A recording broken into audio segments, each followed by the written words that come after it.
সরকার বদলাতেই প্রকাশ্যে আসছে তৃণমূল জমানার দুর্নীতি অনিয়ম। দিকে দিকে আমরা দেখতে পাচ্ছি যে দুর্নীতির দায়ে কাউন্সিলরদের হাজত বাস হচ্ছে। আবার এই ছবিও উঠে আসছে যে দিকে দিকে যে অবৈধ নির্মাণ হচ্ছে তা বুলডোজার দিয়ে গুড়িয়ে দেওয়া হচ্ছে। আর এতেই গায়ে জ্বালা প্রাক্তন মুখ্যমন্ত্রী মমতা বন্দ্যোপাধ্যায়। ক্ষমতায় এসে বুলডোজার চালিয়ে মানুষের বাড়ি ভেঙে দিচ্ছে, হকারদের জীবন জীবিকা কেড়ে নিচ্ছে।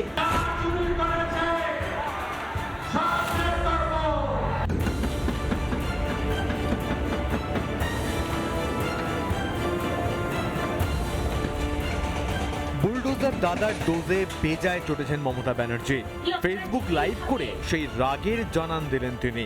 ক্ষমতায় এসে বুলডোজার চালিয়ে মানুষের বাড়ি ভেঙে দিচ্ছে, হকারদের জীবন জীবিকা কেড়ে নিচ্ছে। এমনকি কর্পোরেশনের নামে মেয়র জানে না, মিউনিসিপ্যালিটি চেয়ারম্যান জানে না, অফিসাররা ইনস্ট্রাকশন দিচ্ছে, তাকে ডিফেন্ড করার সুযোগ দিচ্ছেন না।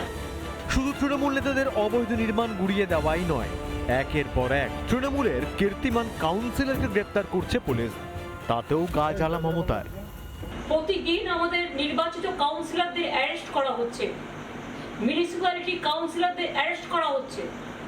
মিউনিসিপ্যালিটির ঘরগুলো গুন্ডারা গিয়ে দখল করছে। ২৫০০-এর বেশি পার্টি অফিস আমাদের লুম্পেনরা দখল করে নিয়েছে পুলিশকে সামনে রেখে। যতই রাগ দেখান আর ফেসবুক লাইভ করুন না কেন, সব অপরাধীর এবার হিসেব হবেই, সাফ জানিয়েছেন মুখ্যমন্ত্রী।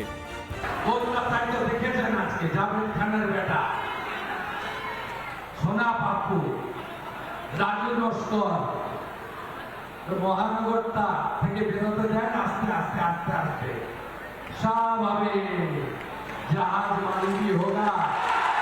চুরি করেছে সব বের করবো, যে গর্তের ভিতরে রেখেছ গর্ত খুঁড়ে বের করবো, আমাকে লিখতে হয় না।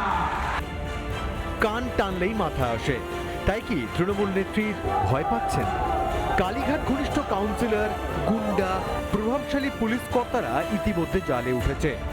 জাল গোটালে না মাথাও চলে আসে। তাই কি তড়িঘড়ি ফেসবুক লাইভের নাটক? আসলে 15 বছরের অভ্যাস, মাত্র 20 দিনে মিথ্যাচারের অভ্যাস বদল কি সম্ভব? রিপাবলিক বাংলা। নানা ধরনের কন্টেন্ট দেখার জন্য লাইক করুন, শেয়ার করুন আমাদের ফেসবুক পেজ, সাবস্ক্রাইব করুন আমাদের ইউটিউব চ্যানেল। পাশাপাশি অন্যান্য ব্রেকিং নিউজের জন্য অবশ্যই চোখ রাখুন রিপাবলিক বাংলায়।